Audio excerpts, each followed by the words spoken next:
ભદ્ર વિસ્તારમાં દબાણ ખાતાએ કાર્યવાહી કરી સતત ફરિયાદોને પગલે મનપાનું દબાણ ખાતું હરકતમાં આવ્યું છે। ભદ્ર પ્લાઝા વિસ્તારમાં ગેરકાયદેસર દબાણ હટાવવામાં આવ્યા। ગેરકાયદે રીતે બેસતા પાથરણાવાળાઓને હટાવવામાં આવ્યા છે।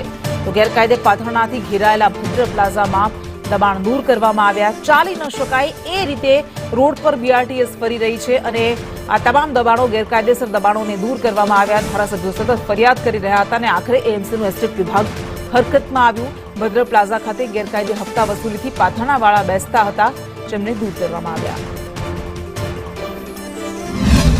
એક સમયે ચાલીને પણ ના નીકળાય તેટલો ખીચોખીચ દબાણથી ભરેલો એરિયા એટલે ભદ્ર પ્લાઝા એરિયા હતો અને આજે સ્થિતિ એ છે કે અહીંથી બીઆરટીએસ એએમટીએસ ની બસો પણ આરામથી પસાર થઈ શકે તે પ્રકારની સ્થિતિ જે છે તે નજરે પડી રહી છે।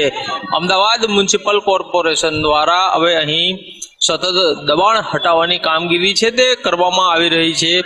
તેની પાછળનું એકમાત્ર કારણ છે કે સતત ધારાસભ્યોની એ ફરિયાદ રહેતી હતી કે ભદ્રકાળી મંદિરે જો દર્શન કરવા જવું હોય તો પસાર ના થઈ શકાય તે પ્રકારની સ્થિતિ છે તે રહેતી હતી। સાથે જ અહીં ગેરકાયદેસર રીતે પાથરણાવાળાઓને જગ્યા આપીને હપ્તા વસૂલીની ફરિયાદો છે તે પણ વધી હતી અને અંતે અમદાવાદ મ્યુનિસિપલ કોર્પોરેશન છે તેના દ્વારા હવે ગેરકાયદેસર જે પાથરણાવાળા હતા તેની સામે કડક હાથે કામ લેવાનું નક્કી કરવામાં આવ્યું છે અને આ ગેરકાયદેસર પ્રવૃત્તિઓ છે તે બંધ કરાવવાની કામગીરી છે તે હાથ ઉપર લેવામાં આવી છે।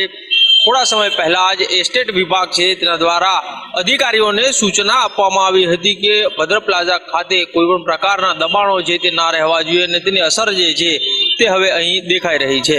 કેમેરામેન સંદીપ રાઠોડ સાથે કશ્યપ જોશી, સંદેશ ન્યૂઝ, અમદાવાદ।